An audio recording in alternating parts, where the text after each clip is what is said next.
Hello friends, welcome to அழகு சமையல் அனுபவ சமையல். இன்னைக்கு நம்ம சேனலில் பாசிப்பருப்பில் வச்சு முந்திரி கொத்துன்னு ஒரு ஸ்வீட் பண்ணி பார்க்க போகிறோம். இந்த ஸ்வீட் பண்ணுறதுக்கு நம்ம சில ஸ்டெப்ஸ் ஃபாலோ பண்ண வேண்டியிருக்கும். இது பண்ணுறதுனால நம்ம பிள்ளைங்களுக்கும் வீட்டில் உள்ளவங்களுக்கும் ஒரு ஹெல்தியான ஸ்வீட் பண்ணி கொடுத்தோன்ற ஒரு மன நிறைவு நமக்கு இருக்கும். இந்த ஸ்வீட் எப்படி பண்ணுறதுன்னு பார்க்கலாம் வாங்க. இதுக்கு நான் ஒரு 1/2 கிலோ பாசி பயிறு எடுத்திருக்கேன். இதை ஃபஸ்ட்டு க்ளீன் பண்ணி நம்ம எடுத்துக்கலாம். க்ளீன் பண்ணி எடுத்ததுக்கப்புறம் வெறும்னா ஒரு கடாயில் நம்ம ஸ்லோ ஃப்ளேம்லேயே வச்சு நல்லா வறுத்து எடுத்துக்கணும்.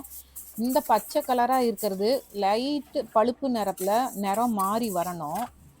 பாருங்கள், ஸ்லோவாக வறுக்கணும், அப்போ தான் கருகாமல் வறுக்க முடியும்.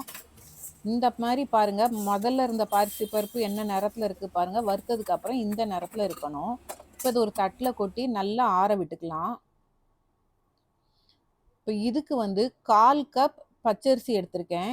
இதையும் வெறுமனா ஒரு கடாயில் நம்ம நல்லா வறுத்து எடுத்துக்கலாம். அரிசியும் லோ ஃப்ளேம்லேயே வச்சு பொறுமையாக வறுக்கணும். எதையுமே கருக விட்டுறக்கூடாது. இந்த மாதிரி நிறம் மாறி வர்ற அளவுக்கு ஒரு 10 நிமிஷம் வறுத்தா போதும். அதையும் நம்ம சேர்த்து ஆற விட்டுக்கலாம். சுக்கு ஒரு துண்டு இந்த அளவுக்கு எடுத்துக்கோங்க. 5 ஏலக்காய், இதையும் நம்ம நல்லா ஃப்ரை பண்ண போகிறோம். சுக்கை ஃபஸ்ட்டு இப்படி தட்டி எடுத்துக்குவோம். எதுலேயுமே ஈரத்தன்மை இருக்கக்கூடாது. இந்த பலகாரம் ஒரு மாதம் வரைக்குமே ஸ்டோர் பண்ணி நம்ம சாப்பிடலாம். அதனால் எல்லாத்துலேயுமே நல்லா ஃப்ரை பண்ணி எடுக்கணும். ஒரு தேங்காய் இந்த அளவுக்கு திருவி எடுத்துக்கோங்க. இதையும் நல்லா ஈரமே இல்லாமல் நல்லா ஃப்ரை பண்ணி எடுத்துக்கோங்க. இந்த அளவுக்கு தேங்காய் துருவல் எடுத்தால் தான் டேஸ்டியாக வரும் இந்த ஸ்வீட்டு. இதையும் லோ ஃப்ளேம்லேயே வச்சு நல்லா பாருங்கள், நல்லா ட்ரை ஆகிடுச்சு.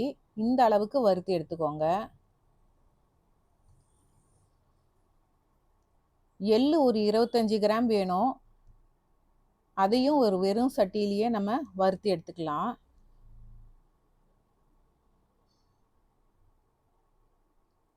வெல்லம் ஒரு 400 கிராம் அளவுக்கு நான் எடுத்திருக்கேன். இதை ஒரு பாகு மாதிரி நம்ம காய்ச்சி எடுத்துக்கலாம். ஒரு கம்பி பாகு நம்ம காய்ச்சி எடுக்கணும். ஒரு 1/2 டம்ளர் அளவுக்கு தண்ணி ஊற்றிக்கோங்க. இப்போ அடுப்பில் வச்சு ஒரு கம்பி பாகு காய்ச்சி நம்ம எடுத்துக்கலாம். பாருங்கள், இந்த மாதிரி நம்ம தொட்டு பார்த்தோன்னா ஒரு கம்பி பாகு வரணும். இப்போ பாகு ரெடி ஆகிடுச்சு. இதை ஒரு ஓரமாக வச்சுக்கலாம். இப்போ நம்ம பாசி பயிறு எல்லாத்தையும் சேர்த்து சுக்கு ஏலக்காய் எல்லாத்தையும் நம்ம அரைச்சி எடுத்துகிட்டு வந்துட்டோம் மிஷினில் கொடுத்து. நம்ம கம்மி குவான்டிட்டியாக இருந்தால் மிக்சியில் கூட அரைச்சிக்கலாம். இதுக்கு ஒரு 1/2 டீஸ்பூன் தூள் உப்பு சேர்த்துக்கிறேன். வறுத்து வச்சிருக்கிற தேங்காய் துருவல், எள்ளு இதிலிருந்து ஒரு 25 கிராம் மட்டும் நான் எடுத்துக்கிட்டேன். வறுத்த எள்ளையும் உள்ளே சேர்த்து நம்ம நல்லா கிளறி விட்டுக்கணும். ஃபஸ்ட்டு நல்லா கலந்து விட்டதுக்கப்புறம் வெள்ளைப்பாகு நம்ம எடுத்து வச்சுருக்கிறத கொஞ்சம் கொஞ்சமாக சேர்த்து நம்ம பெசரி விட்டுக்கணும். ஃபஸ்ட்டு சூடாக இருக்கும், அதனால் ஒரு நைஃபாலேயோ ஒரு கரண்டியாலேயோ நம்ம ஒரு கிளறி விட்டுட்டு கை பொறுக்கிற சூடு வந்ததுக்கப்புறம் நல்லா பெசரி விட்டுக்கணும். ஏன்னா வெள்ளைப்பாகு அங்கங்கே கட்டி பிடிச்சி நின்றுக்கும். நம்ம கையால் பெசரி விட்டால் தான் எல்லா இடத்துலையும் ஈவனாக நமக்கு ஸ்வீட் கிடைக்கும். ஒரே நேரமாக நமக்கு பிசைய முடியாது அந்த சூட்டோடு இருக்கிறத. அதனால் கொஞ்சம் கொஞ்சமாக பிசைஞ்சிக்கிட்டால் தான் நமக்கு வசதியாக இருக்கும்.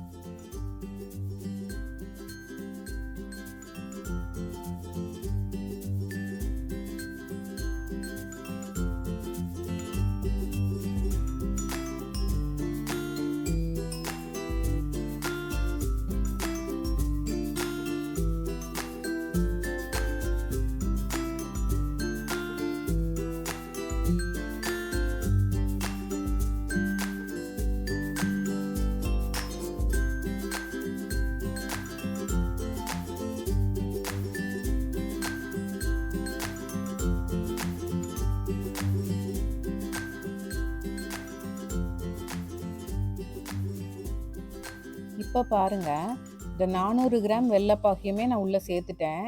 சேர்த்துட்டு பெசரி விட்டதுக்கப்புறம் நல்லா உருண்டை பிடிக்கிற அளவுக்கு அந்த பக்குவமாக மாவு வந்துருச்சு. பாருங்கள், இந்த மாதிரி உருண்டை பிடிக்கிற அளவுக்கு இருக்கணும். இப்போ எல்லாத்தையும் நம்ம உருண்டை பிடிச்சி வச்சுக்கலாம்.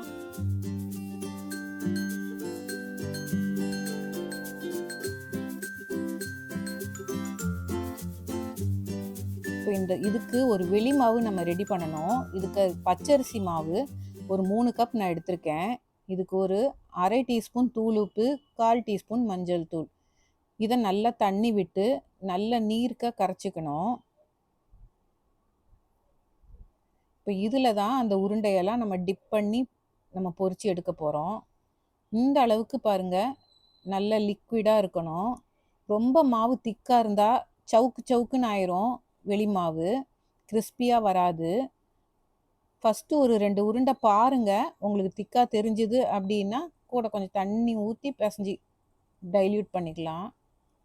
3 நம்ம போட்டு கொத்து கொத்தாக எடுக்கிறதுனால தான் இது பேர் முந்திரி கொத்துன்னு சொல்கிறது. மற்றபடி இதில் முந்திரியெல்லாம் நம்ம சேர்க்கறதில்ல. இந்த மாதிரி நல்லா ஃபில்டர் பண்ணி மாவை வடித்து எடுத்துக்கிட்டு போடணும். அப்போ தான் சவுக்கு சவுக்குன்னு ஃபார்ம் ஆகாது.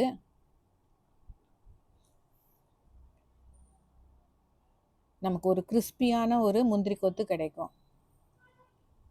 இந்த மாதிரி 3 போட்டு நம்ம பொரிச்சு எடுக்க போகிறோம். நல்லா முருக வேகணும். லோ டு மீடியம் ஃப்ளேமில் வச்சு நல்லா கிறிஸ்பியாக வர்ற அளவுக்கு நிறம் மாறி வரணும். கோல்டன் ப்ரௌனில் திருப்பி போட்டு நல்லா வேக விட்டு நம்ம எடுப்போம்.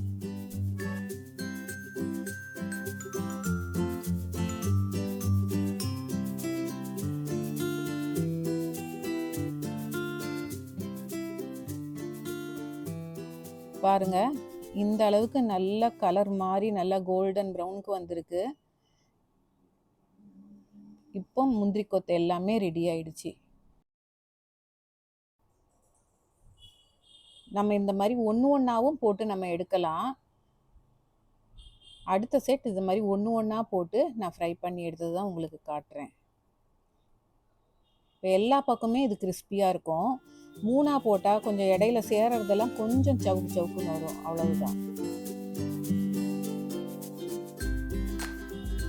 இந்த ரெசிபி நீங்களும் ட்ரை பண்ணி பாருங்கள். ரொம்ப டேஸ்டியாக இருக்கும், ஹெல்த்தியானதும் கூட. வேறு ஒரு நல்ல ரெசிபியோட உங்களை அடுத்த வீடியோவில் சந்திக்கிறேன். எங்கள் சேனலை லைக் பண்ணுங்கள், ஷேர் பண்ணுங்கள், சப்ஸ்கிரைப் பண்ணுங்கள். தேங்க்யூ.